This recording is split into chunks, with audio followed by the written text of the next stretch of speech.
down conversions. Obviously the touchdown with Mark Keaston, some of the things we were able to do with him in the screen game.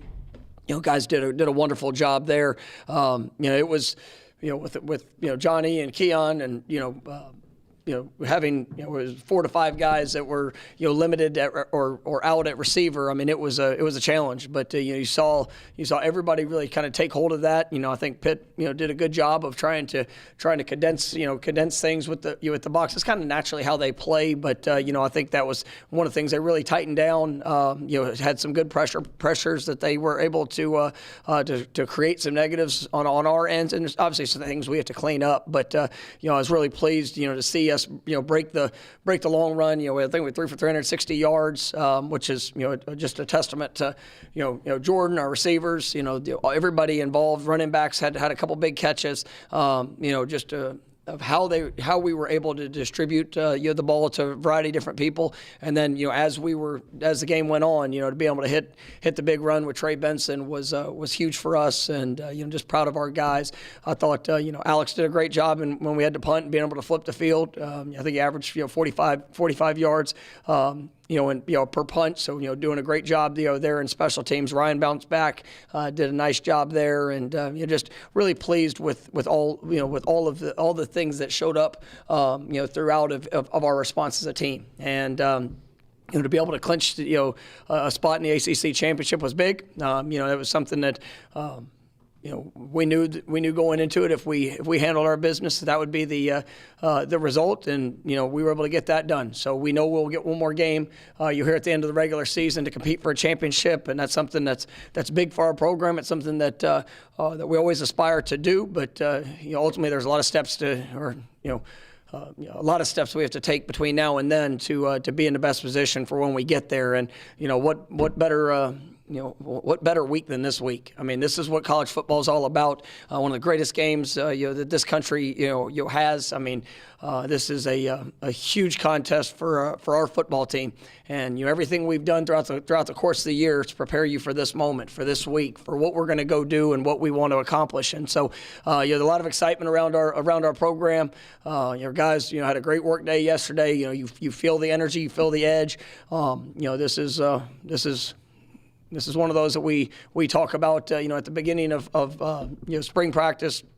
Or January workouts at the beginning of fall camp. This is a critical game for our program, for our university, and one that our guys will remember for the rest of their lives. And I'm honored for the opportunity to be a part of it, and excited about the week that's ahead, and just all things that come around with this game. And it's great to be back at home with it. And I do want to take this just a quick minute to thank all the fans that showed up in Pittsburgh last week. I mean, to go back-to-back weeks on the road and to see just the overwhelming support of our fan base that travels, that shows up. I mean, it was an incredible reception that we had there, just from all of our Florida State faithful, and you definitely appreciate our fans, and can't wait to kick it off on Saturday. Another sold out game here at Doak Campbell Stadium, and it's going to be a special atmosphere.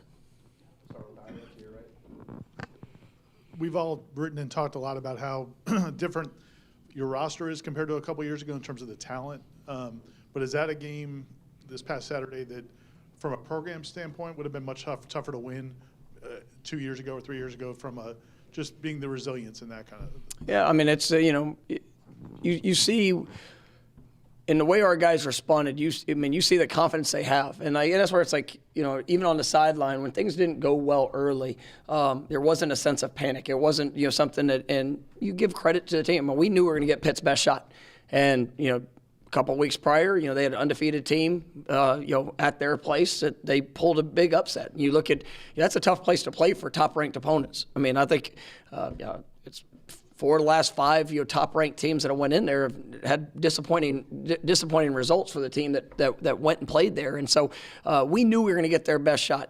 Coming off of a bad game that they had, it was it was nothing shocking about that. But what I loved is just the confidence of our guys, even when it wasn't going well early, just a belief in how we would respond, what the outcome would eventually be. But it was still about the work, still about the mentality, and so I think we've grown up a lot as a program in regards to that. I love. It was a hard week of practice, and you guys, it was.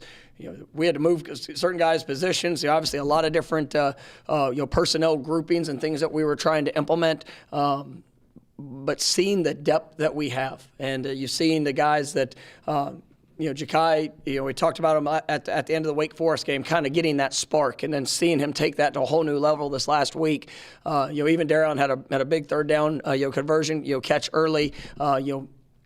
Missed some opportunities later, just with some of the vertical passing game. But I was still watching those guys go in there and compete. Their tight ends, continuing to make such a big impact. With the adversity of personnel but not being available, and great players. I mean, we're talking about two guys that are elite receivers in the country and huge playmakers for this team. And with them not being available, seeing other guys rise up, and I think for Jordan to go out there and threw for 360 yards, that's pretty dang impressive, when you have two of the best receivers in the country not available. And so, but it just speaks to the quality of our personnel, and it speaks to I think just the whole way of that game played out, just the mindset, the character, the confidence that this team has that, it's a 60-minute game, and you go give everything you have, and it's not always going to go exactly how you want, but your response will showcase that identity.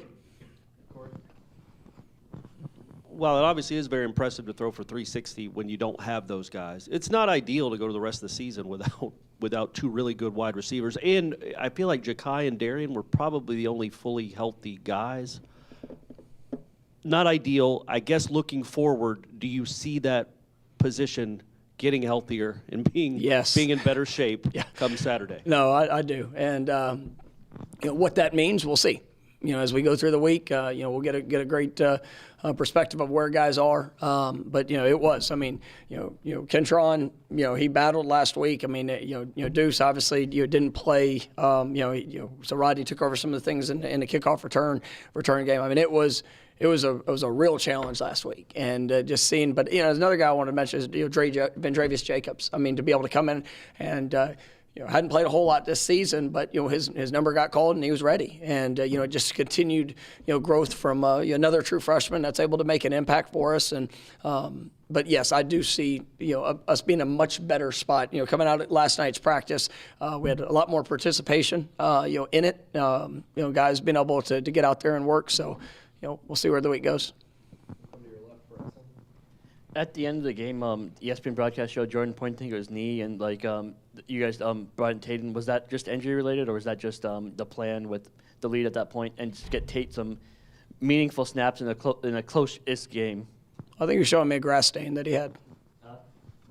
No, it was. He's fine. He'll be good. Maybe an obvious question. This is the specifics of this rivalry. Why is it such a big game? Why does it matter so much? Oh, I mean, it's everything from the past, the tradition, the legacy, and just an incredible matchup. I mean, you got two in-state schools that, there's been a lot of success within these teams and these programs, over the years, and just some of the greatest games. And our players know them, they know us. It's a heated one. And, it's what college football is all about. And, I think in today's age where you see a lot of rivalries that are now being split and, this is what makes it special. And, like I said, I'm just grateful for the opportunity to be a part of it. And, I've got a chance to coach in two of these, and it is, you feel it from pregame, obviously the week of practice and all those things, but from the minute you step on that field, I mean, there is a different edge, and it is like there's nothing I can just say that would really give justice to that, to what that experience is. But I'm excited about it. Coach, on the two trick plays, how come you decided to call it in that moment, and what goes into just calling a trick play? Something that goes going on during the week, or something that just happens right in the moment? Oh, I mean, I thought it would work. right? And one of them really pretty good, and actually there's I think 3 that we called, but then one that really didn't. And so it's just those things that you try to calculate, where you think you're going to get a competitive advantage.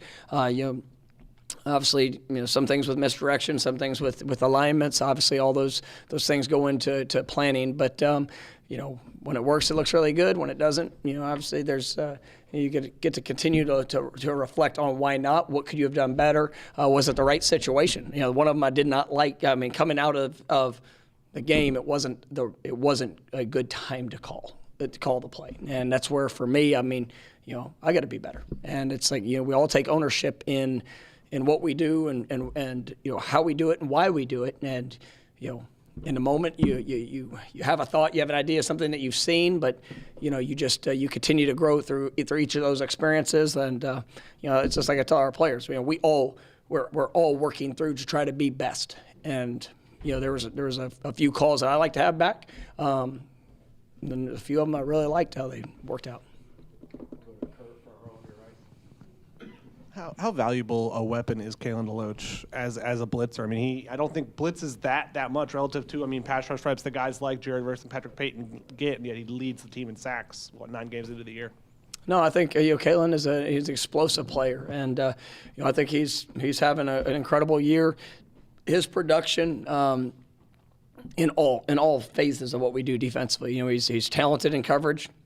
He does a really good job, whether it's playing to run, playing to pass, just from his core linebacker position. But then, he is a dynamic blitzer, and he's one that, his speed allows him to make up a lot of space. And, even in the fact he had to work through some different things to get there. But, I think it is a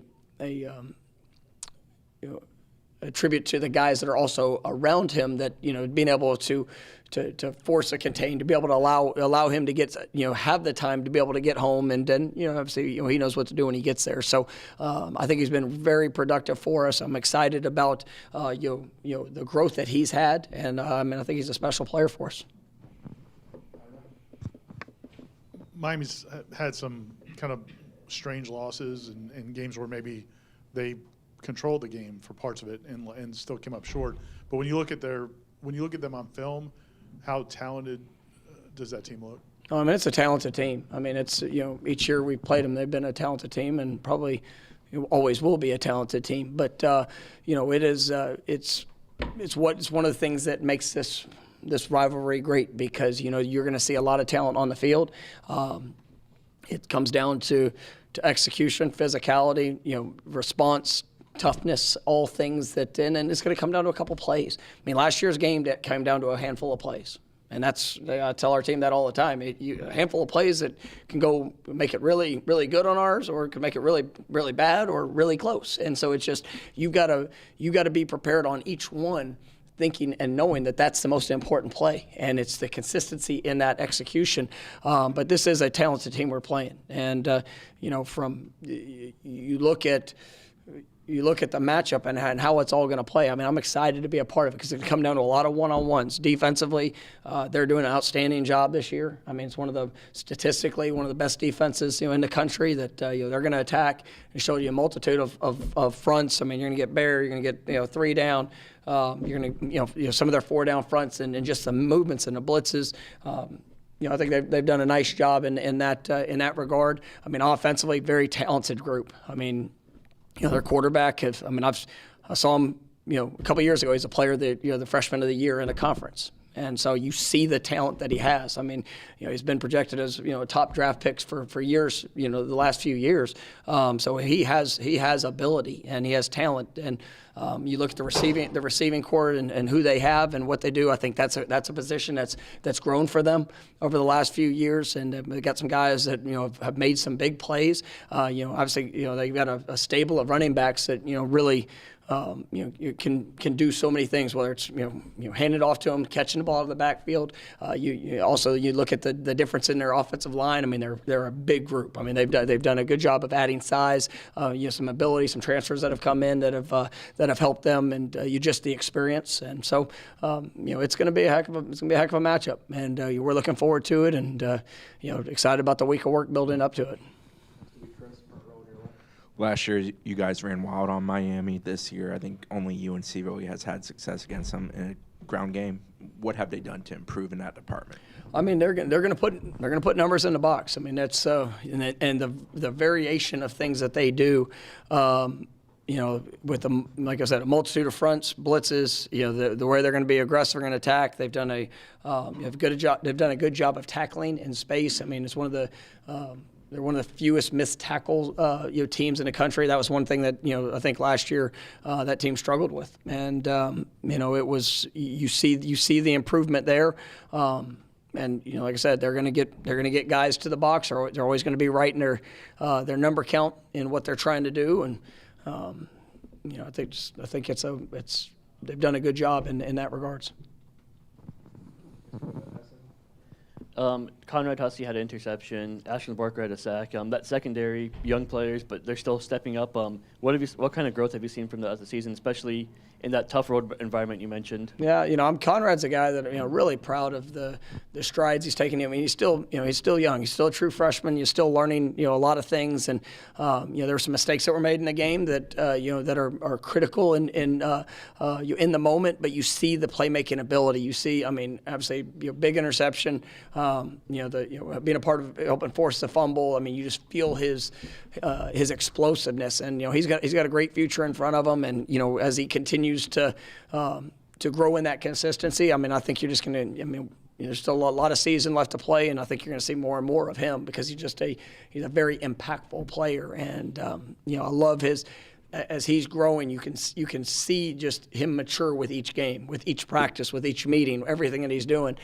So I'm really proud of the strides that we're seeing there, and we got a lot of freshmen. I mean, Blake Nicholson is him, Justin Cryer, like those, Donnie. I mean, you watch our kickoff cover team. We got 3 true freshmen that were there at the core of our kickoff cover unit last week, and I pointed it out to our team yesterday. I mean, and those guys are all going to be real players. Like it was exciting to see just their speed, the physicality, and the way that they're playing. I mean, it's a really good group, and so seeing those guys come along and continue to build an impact for this team is definitely something to be excited about for years to come too.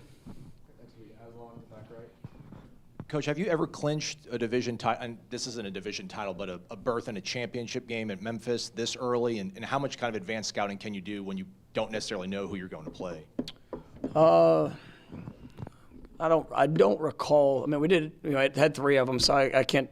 I know the last 2 were not. They went down to the very end. I can't remember our second year how early it was, but for us, all of our focus is right now. I talked about it after the game.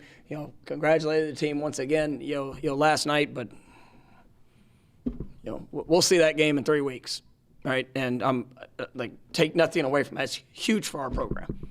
Huge, and that's what we set out. But this is about right now, and if we don't do the steps necessary this week, this game, go get better as a football team, continuing to grow.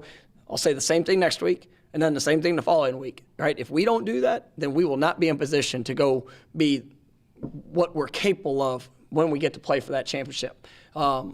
It is the process of today and going to get better, continuing to push, continuing to learn from the mistakes we made, continuing to learn from success we've had. Remain humble in your work and just go get better. And so that's what I'm excited about. I mean, obviously we will, when there's an opponent, we will have enough time and an opportunity to be well prepared. But all things for this week. I know Pitt plays an aggressive defense anyway. They had some games where they had 50 yards and tackles for loss. But did they play differently? I mean, would they have played the same way if 4-14 are out there? I mean, I guess you don't know, but did they look the same defensively as the game wore on as the team you saw on film, I guess? No, I mean, it was they're like you mentioned, that is their style where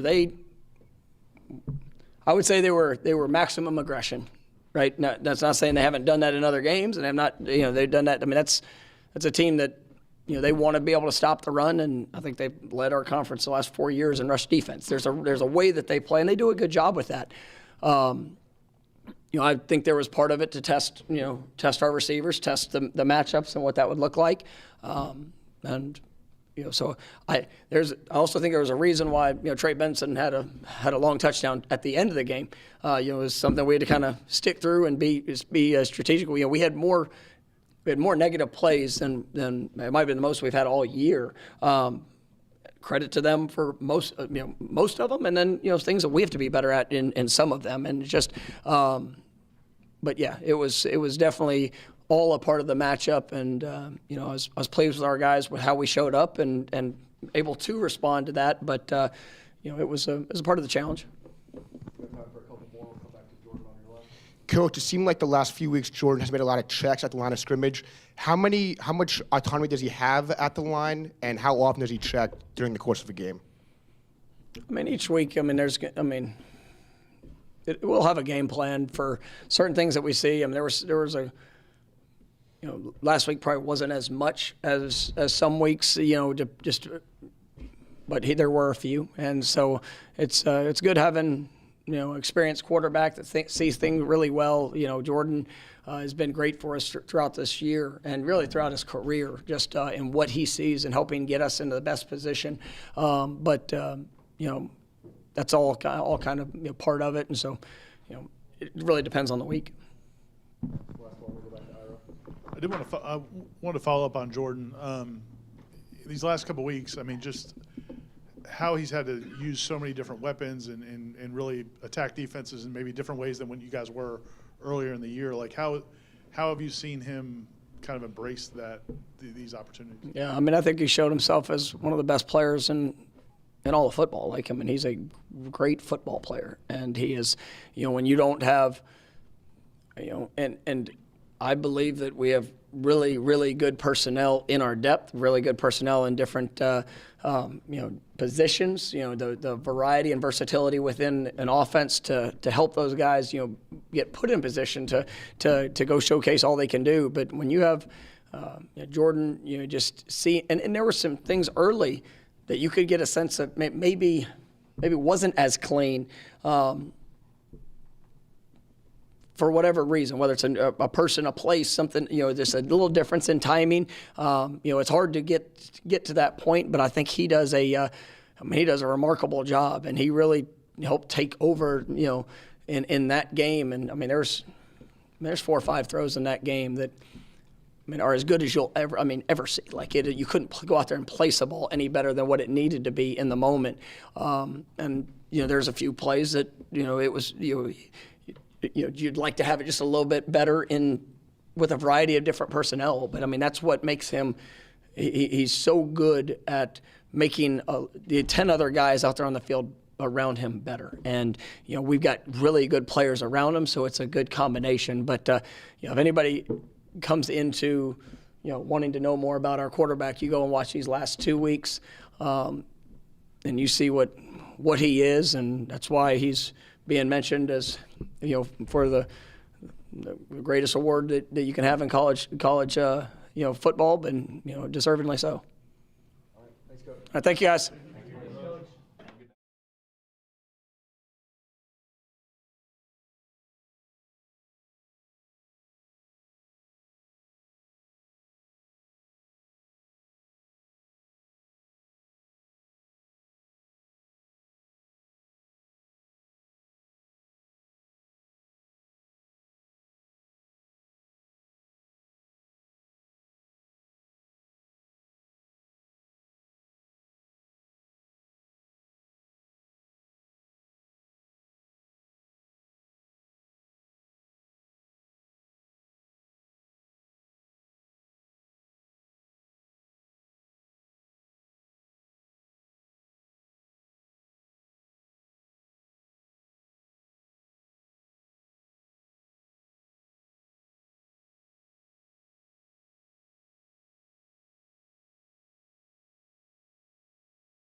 Going into last week, I guess it sounds like you guys knew early in the week that you guys would have to make some changes personnel-wise to adapt to what you had. Absolutely. How did the guys handle that? Ja'Kai, it sounds like he hadn't played outside in a long time, and just how did they handle that part of just preparation? The good thing about it, we had some guys with some familiarity, like it wasn't like new for them. Ja'Kai had done it before. Tron had done it before. Our tight ends have been featured. So it was just more adjusting to more reps at a different position, but they knew what to do. It was just getting the reps at it again, kind of reminding yourself of it. So once they settled, but I thought, guys stepped up when we needed them to step up. And, and as the game went, I think as we figured out better how they were attacking us on defense, guys were able to showcase their ability. Let's go back to Ira real quick. Coach Norvell made the comment about Jordan that he makes the other 10 guys better. I think that's probably as good a compliment as you can give a quarterback. How does he do that? Like, what are some of the ways he makes everybody else better around him? First of all, is just distributing the ball. I mean, he's not a favorite target type of quarterback. I mean, he's gonna give whatever the defense is dictating, and he trusts the guys around him. We know who our good players are. We design things to make sure they get the ball, but when the defense is being strategic and taken away, he's not a forced quarterback. And he knows how to avoid negatives and bad situations. Even on some plays, a sack isn't a bad play because it can be a lot worse. So I think his poise and calmness and able to take what the defense is giving him keeps everybody around him happy, because when a guy knows that he's open or he knows the coverage is dictating, he anticipates getting the ball. And if you have a quarterback that's not doing that, that's forcing it into a person, you can get into some trouble. So our guys have a lot of trust in him, and he shows he can get the ball where it needs to go. Cash down situation, short yardage. Oh, yeah. Is there a common theme on why that's been a little bit of an obstacle, especially against Pitt? Or do you just believe it was one game off? No, I mean, a couple of runs. I know I talked to Trey. He would like to have one of them back, the fourth down one. He wanted to get that one back. He thought he could have made a different cut. We got to be cleaner on execution. I thought Jordan did a good job on the sneak to get us in. Just different situations. On one of them, I think we took one. I can't remember the exact one, but no, I think Pitt did a good job of, they fired those gaps. We had it planned with Darius on one where we were going to be able, thought we were going to play tight three techniques, and we were going to be able to knock the three techniques over. He played a little loose, and they were firing those inside linebackers, which caused, using that technique is not good for that. So once we adjusted it, and because he missed the first one on it was actually a 1st and 10. It wasn't a short yardage, but it had been the same situation where we had to adjust the technique that we were using on the backside of zone combos where we couldn't gallop it like we thought. We had to go more zone style. So I think once we got adjusted and calmed, and it got better. But that was the only one I thought, we probably could have had that one back, was that one. The rest of them I don't remember anything particular of more just decision, or we could have been better in the situation and put them in a better situation, better call or better leverage and things like that. It seemed like the tight ends were fairly productive last week or this past weekend, especially with some of the wide receivers out. I guess what about that group allows them to be so dynamic at times in the passing game? They're good players. They get a lot more of the single coverages. A lot of people don't double the tight ends. We got 3. I would venture to say it's not many people that have 3 tight ends with the receptions. We got some guys that can go do it with Cal, Jaheim, and Mark Easton, so we can interchange those guys. So I think there's a value of having, 3 and possibly more in our offense that we can utilize and find advantage points too. But those guys got a good skill set. They got good ball skills. They can run. They can block. They can catch. So it's just, whoever's in can give us whatever we need. But that's a very talented group, and it's very deep. Coach, you guys had an even 37 runs to 37 passes. How important is it for the offense to be balanced and to be two-dimensional? Yeah, I mean, we're very intentional on styles of attack. Now, I'm not saying we're up there saying we're going to have that. It's not going to be that exact. We're going to do whatever we got to do to win the game. But it's good because it can keep the defense off balance. If we can find success in both that keeps them enough where they can't overload the box and they can't play deep coverage in the pass, and we got to pick our shots. But as long as we can have some unique balances, it keeps the defense off balance where we can attack where they're not. I think that's what we really want to be. We want to say if they're loading the box, we got to be able to throw it. If they're not loading the box, we got to be able to run it. And then when you can't do one of those, if they're giving you a light box and you still can't run the ball, that's when you get in trouble. And that's where you see the offenses fail. So we've been having a fairly good balance to be able to stay productive in games on offense. How well is Jordan playing right now to be without 2 key receivers, 2 starters, be without 4 receivers total, and they still put up 360 yards against a talented Pitt defense in a tough game. How well is he playing right now? And Jordan's he's one of the best players in college football. I mean, because a lot of guys would have came in those adverse moments and made excuses or this is why and this is why not. And no, man, he came and he attacked it. He embraced the game plan, and he got the players the ball that needed to get it in complex situations, and he gave what the defense allowed him. I thought, the screen game was big again with Rodney on one, and, so we were able to keep balance. And he also used his legs a couple times, when he was a part of the run game and decisions making. So, I mean, Jordan's a quarterback I think that's just so talented because whatever you're allowing, he can get to it. If you're allowing, the pass, he can throw it. If you're allowing, he'll hand it off and get us good number box counts and make sure we're in the right run place. And if all else fails, he's a great athlete, too, that can make plays with his legs. So he presents a unique challenge for most defenses. It looks like a much better Miami defense to be playing this time compared to maybe last year. I know new coordinator, a lot of new players. Where do you see the few big areas where they've made strides to have what looks like a more well-rounded unit, more successful unit this season? They just gained more experience. I mean, D lineman a year older. They added a talented freshman who's having a great season.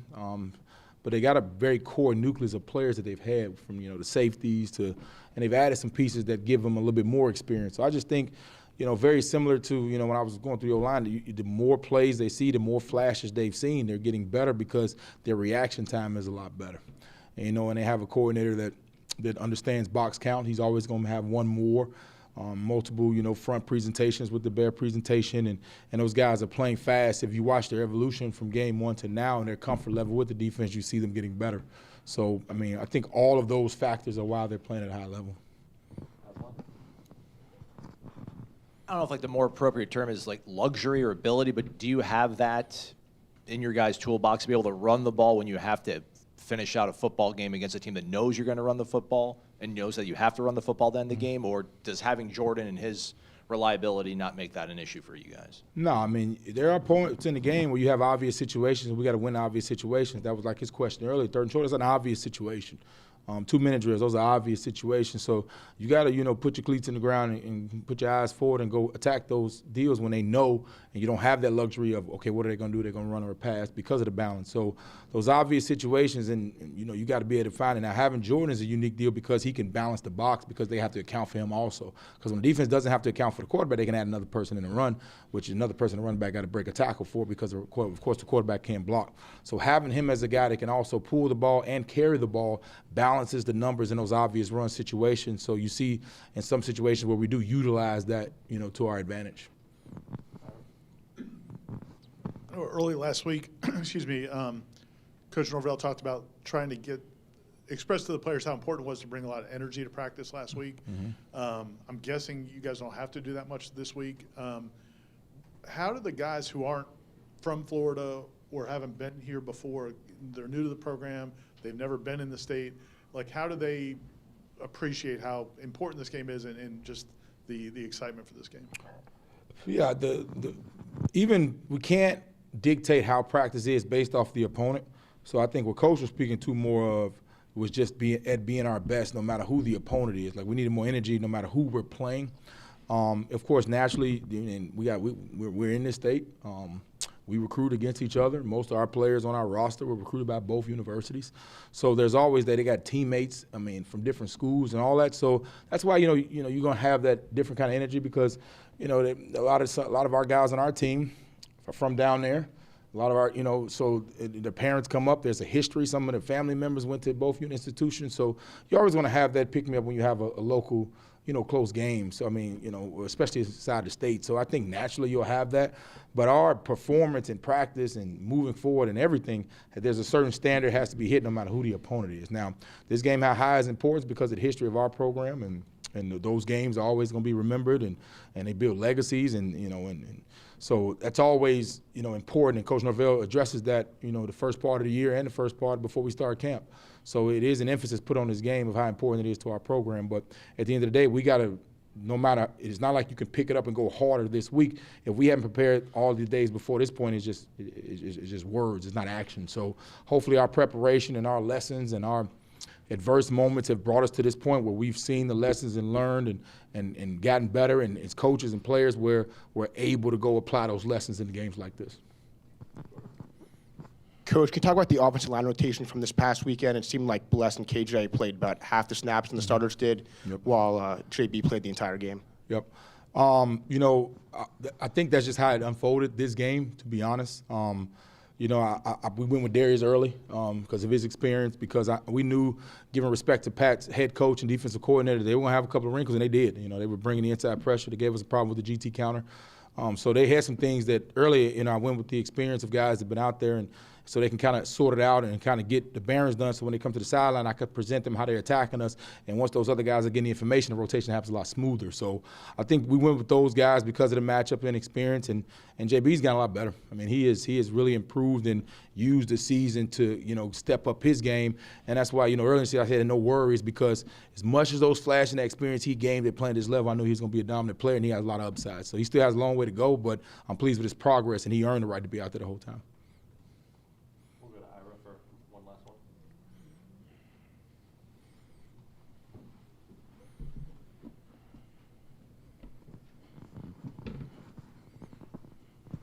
I know Mark Easton can almost look like a left tackle. What's the key to that play, and is there a timing element to it, or how do you guys get a feel for it? I know Coach Norvell is a primary play caller, but what's the success of that play? What's the key to the success of that play? Yeah, the key to it is Mark Easton looking like a tackle. I mean, he does look like one. I mean, there's no secret. When he lines up, he's about 208 pounds. He looks like Darius. I mean, let's just be honest with you, or Bless and all those guys. But no, timing of it, it's one of those, those fastball plays. We try to line up and try to catch the defense with bad eyes. And, a lot of these teams now are looking to the sideline for calls and trying to look at formation. So it adds another wrinkle for their eyes to make sure they're disciplined, because, we got quite a few of those fastball type plays that we can get to if we see you kind of peaking a little bit. So it's just the uniqueness of the speed of the play, our players' understanding, because we work those plays every day. I mean, it's not like they're trick plays to us. So it's just our timing of understanding, is it time for it? Is the defense looking to the sideline a little bit too much, trying to be formationally guessed? And can our players operate at a high level to get it? Because, once we called it, all our tackles line up at receiver. They try to get one picture of them line up in a receiver stance for their profile pick. So, I think that, it's all encompassed, but our players did a good job of understanding it, and Mark Easton looks like a tackle. That's just the reality of it. And then Jordan has to hit it real quick. Yeah, man, Jordan, that's the part you have no concern over, because if he knows and he sees it, he understands what to get to. He understands not to make a bad play a terrible day. So that's why I say sometimes a tackle for loss is better than a turnover, because we still get the end of the ball with a kick, with a punt. But no, Jordan is the easy part of it, because he'll understand and have a good understanding of when it's open, when it's not, and how to make sure we either have a big play or we live to fight another play. Okay. All good? Thank y'all.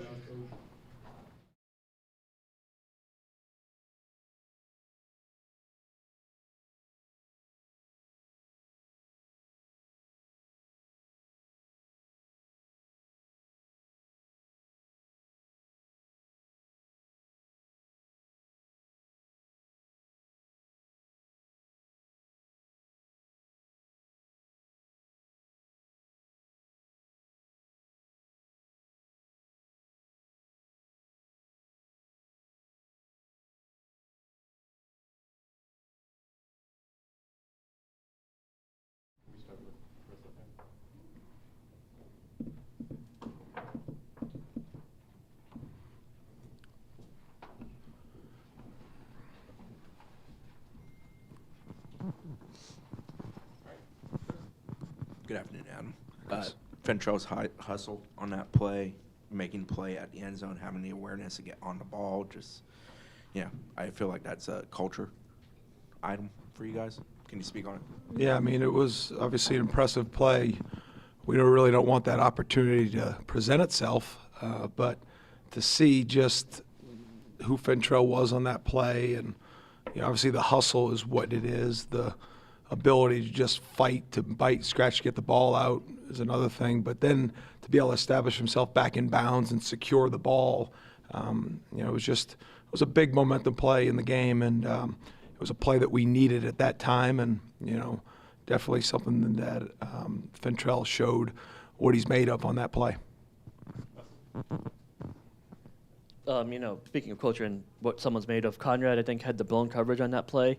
But then he came back and made a couple plays, including the interception later in the game. What kind of growth did you see from him in particular after, maybe a rough start? Yeah, I mean, Conrad, he was involved in 2 takeaways, as a true freshman. And, we've been trying to involve him early in the game. It started out in special teams, but, Conrad's somebody that we've continued to see growth. People make mistakes. It's part of it, and, Conrad has come a long ways, but there's just an incredible amount of room for improvement for him. And the greatest part about that is he knows it, understands it, wants it. He had a really good practice Sunday night coming back, and I think we've seen a lot of development with our Sunday night practices with some of these guys in the freshman class, and he was one of them. So we're going to continue to invest in him, and I know we'll get a playmaker out of that because he's a special talent. Coach, Pitt was 0 for 10 on third down. What was the key to being so successful on the cash downs? I think they were 0 for 11, but it was, we rushed the passer good and we cover him tight, and anytime you can connect those 2 things of pass rush and coverage, I think, you're going to see results. And, our guys believe in what we're doing. They're executing at a high level on third down. We're seeing those numbers get better and better week after week. But, to hold a team 0 for on third down through 4 quarters is, obviously something that is one of our objectives. We want to hit it. And we've been really good as of late. We got to continue to do that. The greatest thing is, we've now had the ability through 9 weeks and through camp to build a third down inventory. And, we've gone into it with more than we've needed for that game, which, is really good in a way that you get to continue to build those things from week to week. And there's a lot of carryover, so there's some pressures and some fronts that we've had, and we haven't used them. And we've been able to kind of build that because there are certain things that you do specifically for a team. But I do think on third down, sometimes you get a chance to play offense on defense a little bit because the sticks, the ability of what they need to do. And so you get to dictate a little bit more. And I think that's important on third downs. And, they had the 1 4th down conversion on the Q sneak that I thought we had a good chance to get them stopped. But, good job by them, fight for extra yard.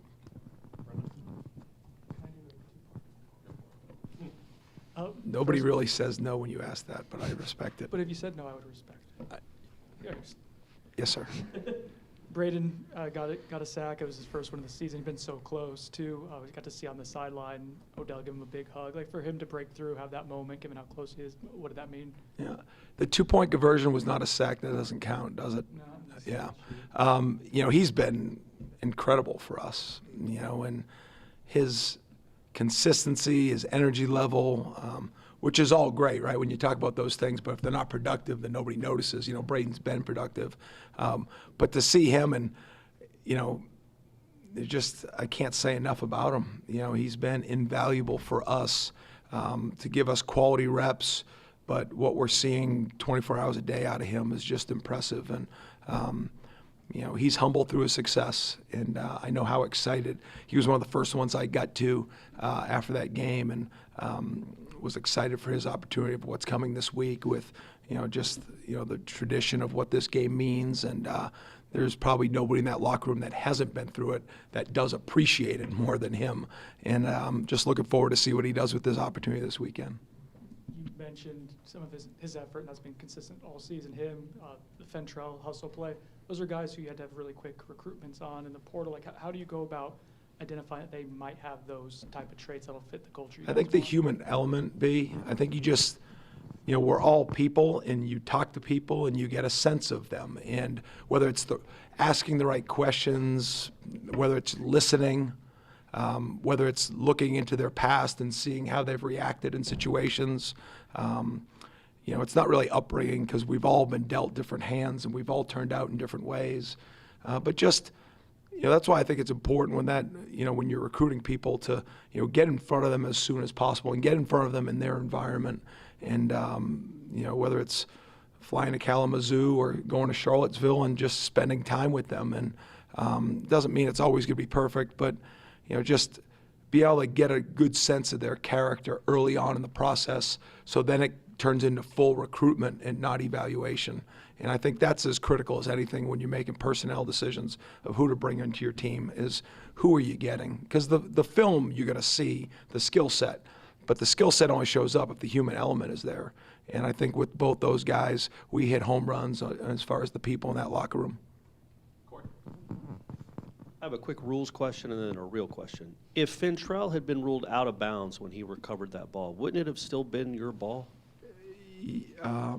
Because it was So on the fumble, yeah.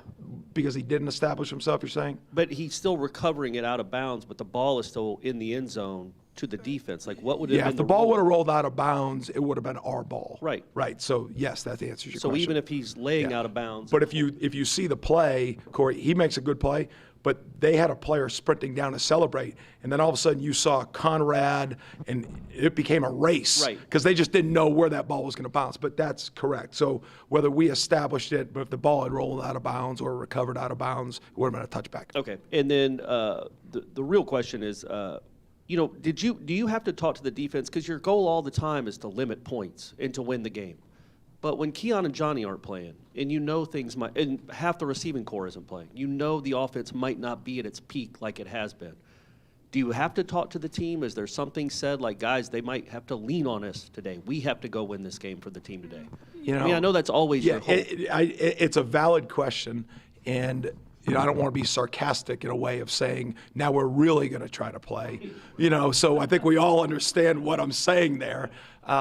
But there is something, about, what is it as far as competitive excellence? When your best is needed, you need to rise up. Whether that's, it's a 50-50 game and you got to go score one more time. If it's a 3-0 game and you just got to get one more stop, whatever that is. So, there's training, there's practice, there's the meetings and everything we talk about, but it builds for that competitive excellence, which means in the moment, when your best is needed, you're ready to give all for that best. And I think those type of moments was the best way I could answer that. But it's definitely not something that we harp on. Hey, listen, our offense may be this. You know what I mean? The best part about the game, though, and we've seen this back and forth throughout the year, whether it was the LSU game or the Pitt game, is each side of the ball, because there is a big connectivity on special teams, but like when they come off the field, when our guys, pat them on the back saying, we've got you.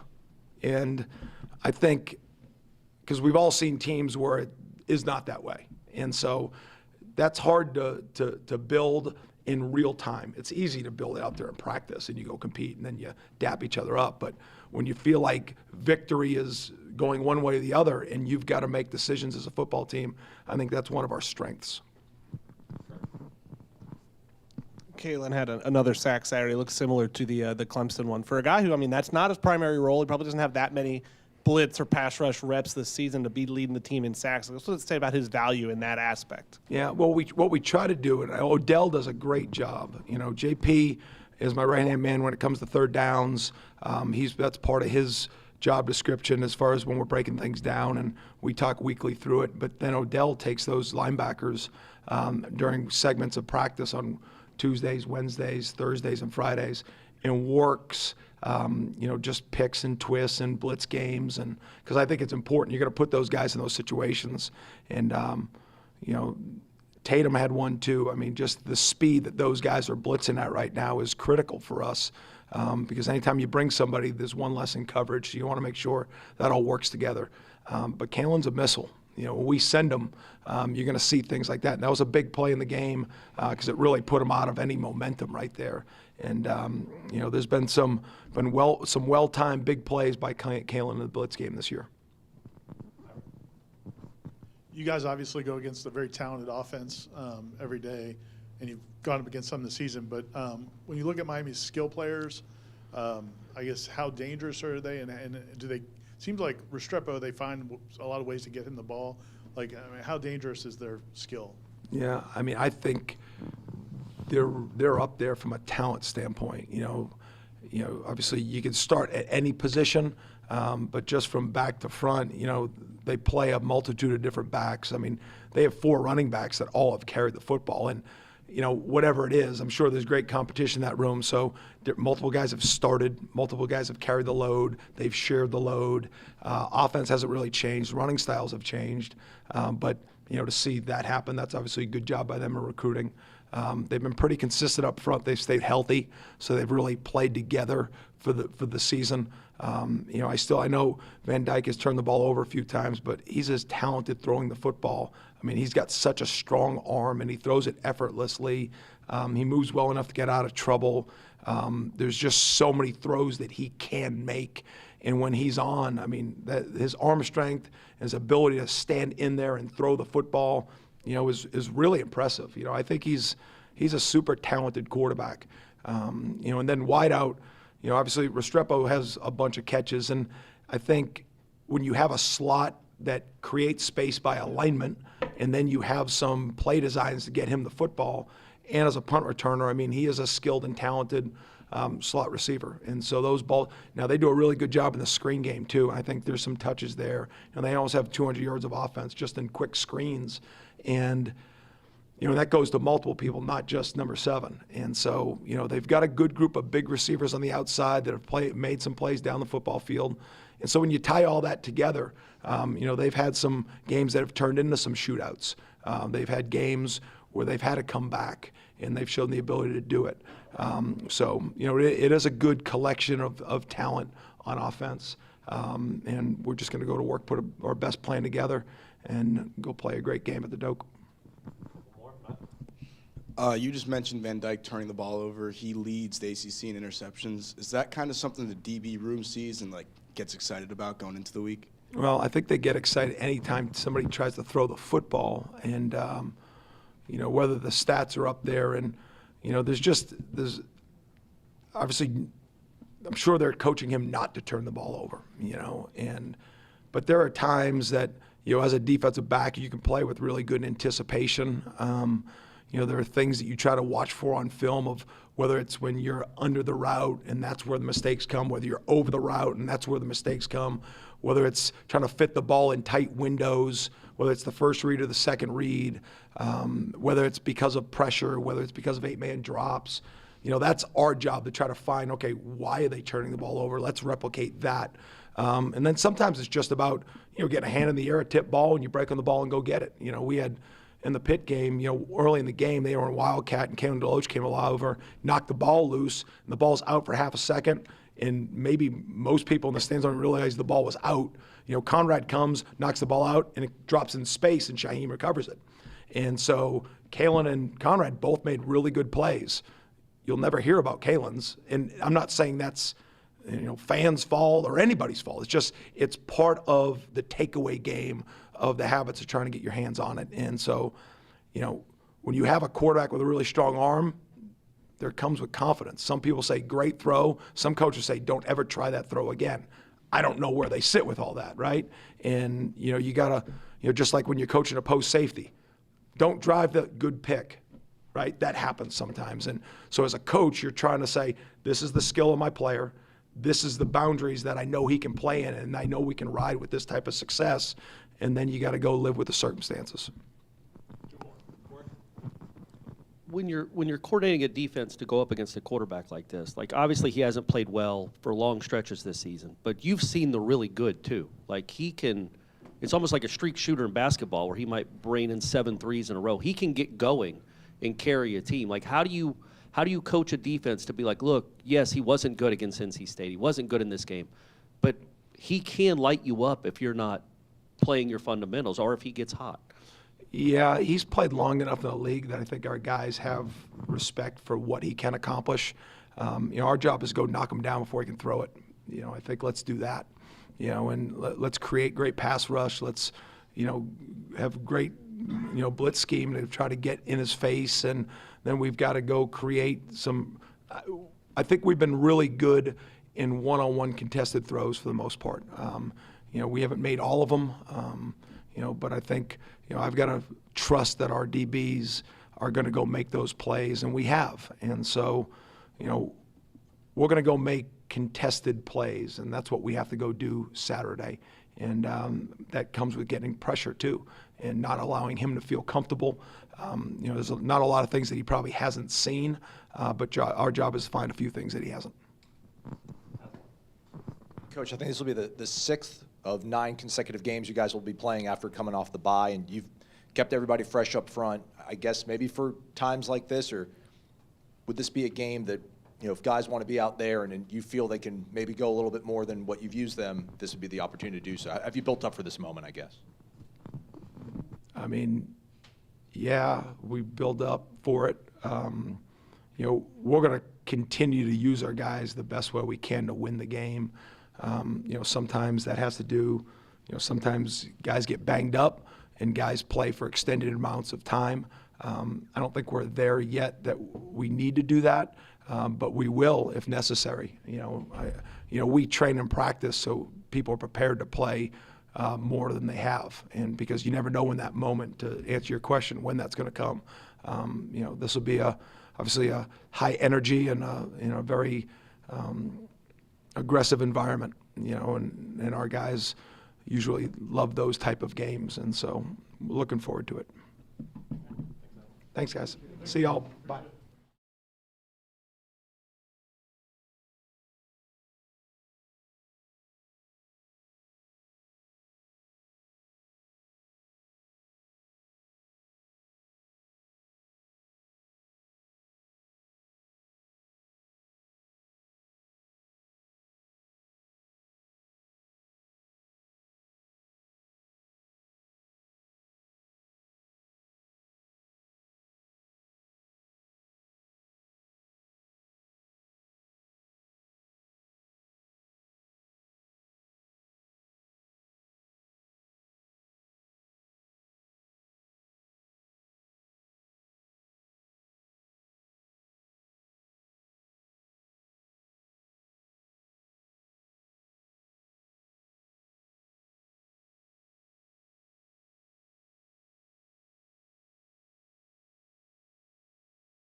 All right, we will start with Ira.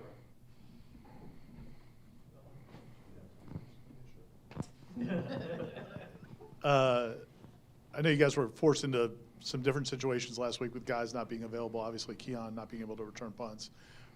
Were you guys encouraging Ja'Kai to be cautious, or does he need, on some of those, could he have come up and maybe helped prevent some of the yardage? I think, well, for one, going into it, I thought Ja'Kai had a really good week of practice heading into it. We always have a depth that we're going to set our punt returners at. We went going into last week. We're going to set them 42 yards deep, and that's just based off of what the punter had done throughout the course of the season. And the first couple were hit significantly short of that 42-yard mark. And the one thing we did discuss with him was, if you're not comfortable, don't go get it.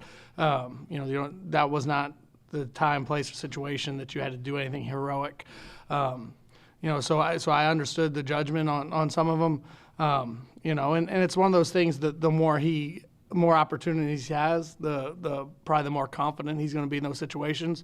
It's hard to get your first game reps in that situation, being back there as a punt returner. But I thought he did a pretty good job. I thought he handled the situation with poise, and he'll be better as he gets more experience going forward. Coach Norvell earlier brought up a few of the true freshmen who were helping out on kickoff coverage. I guess, what have you seen from them? How have they impacted the unit positively? Well, as you get in, and I think I said this early in the year, once you get kind of into the year and you get into your depth a little bit, it's really important that when you have a talented group of freshmen like we do, that you really work to develop them and they start playing roles, especially on special teams. There was, I'm assuming that the play coach was referencing was kickoff coverage.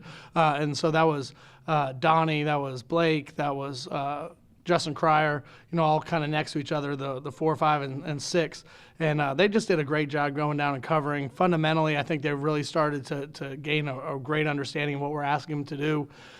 We've been fortunate to be able to play them in the same spots, essentially executing the same responsibilities for several weeks in a row now. And I think you just see that confidence that they're playing faster. They believe in their ability to go do it, and their athleticism is showing. They're really good players. For a game without, you're playing without 2 of your top receivers who are starters, and 4 receivers overall. How big was it for just Alex's game to, pin him deep a couple times, flip the field? How important was he in that game, in a closer game on the road? Well, yeah, no, I think anytime you're on the road or you're playing a team that is good defensively, you want to try to set up as many good situations for your offense, and the way you do that is by controlling field position. And I thought Alex did a good job a couple different times where we had opportunities to put him inside the 20, or in one case inside the 10. We were probably about 2 or 3 inches away from having one inside the 1. I thought the effort was really good down there, getting down there to cover. But the field position battle is always going to be a critical part of it, especially when you are short a few pieces and you want to be able to put your offense in the best situations that you possibly can. You talked about that one punt. It was a touchback, but second straight week where he had a punt inside the 5 that seemed almost, defy the laws of physics, kind of. How do you work with the punter? How do you encourage a punter to work on kind of the intricacies of punting with stuff like that? Is it backspin, things like that? And how far has Alex come in his knowledge of that type of stuff? I think Alex has come a really long way in terms of his understanding of ball control and game situation. I can't stand here and take any credit for any of that, though. That's just something he has an innate feel for. It's one of the advantages of having the Aussie-style punter because of his background playing Australian rules football. His ability to control the ball, put a little bit different spin on it. I don't know if you noticed the one that went out at the 9. He kind of, that was on purpose that he kind of hit it sideways, so it had that spin on it. That's all him, and that's stuff that he works on in the off season, stuff that he works on during practice, and I trust him to use his judgment on when the situation applies for him to go do, execute whatever kick he thinks is best. And he'll ask. He'll say, "Hey, Coach, we're at the 50. What do you think here?" And I'll say, "Hey, man, keep it out of the end zone, inside the 10, wherever you feel best. Let's do it." And he'll go out and he'll do it. They seem to have a pretty electric kick returner. Miami does. I know he ran one back against A&M. He had a big one the other week. Again, I assume that doesn't change what you guys do. You always want to be good on kick coverage, but a little more focus to detail when it comes to a guy that's proven he can change a game with his speed, and if he gets a crack or two, you might not catch him. Yeah, I don't think as a coach your attention to detail changes. It shouldn't. And I don't think our players' attention to detail really changes. What they might notice, or they will notice, and what they will see as we get into the game prep is some of the success they've had on their kickoff return unit. And so, that's really a challenge. I think our guys are going to take that as a challenge that, we feel we have a lot of pride and think we're pretty good at kickoff cover. Obviously, they have a lot of, I'm sure, pride and feel like they're pretty good at their kickoff return game. And then it's going to be an opportunity to go out there and go put it on display. So I think our guys will be excited for the challenge, but I don't think our attention to detail or our focus on a particular unit changes from week to week because that's part of, I think, what makes this program successful is that, it's always about being your best regardless of situation. Coach, on Patrick Payton's 2 penalties, what did you see from them, and what did you tell him after he came back to the sideline? Well, in both situations were similar. Hands got high, and that's going to be especially on the quarterback. And for the one, he had the batted ball early in the game, and then the penalty that was when he came down the quarterback. Just you can't follow through. If you're going to go hand up to try to get your hands in throw lanes, you just can't come down and through on a quarterback's head. And the one on the tight end is just some awareness from the standpoint of he was long arm rushing him. his hand started on the jersey and kind of slipped up to the face. And when that happens, you just got to be able to replace it back down. Some of those things, the hands to the face and some of that stuff, that could happen. You just got to replace your hand back down, and then we just got to be smart on our follow through, especially on a quarterback in the pocket. In the transfer portal era, where you've got players that come in from different schools in different parts of the country, is there any education about like a rivalry like this, or do guys just know because it's Florida State Miami? I think it's probably a combination of both. I think you bring up an interesting point with a lot of guys who are going to be kind of going through this for the first time. But coach addresses it a little bit. That was something obviously on Sunday that we talked about some. I think they will get the feel of it as we go. We don't spend a whole lot of time kind of going through all the history and stuff, but we do have a tremendous amount of respect for the history of this game and what it is. But I think those guys who are going to be going through it for the first time, they'll feel it for sure on Saturday night, because there is a great feel to this game, and it's one that I'm honored to have an opportunity to be part of.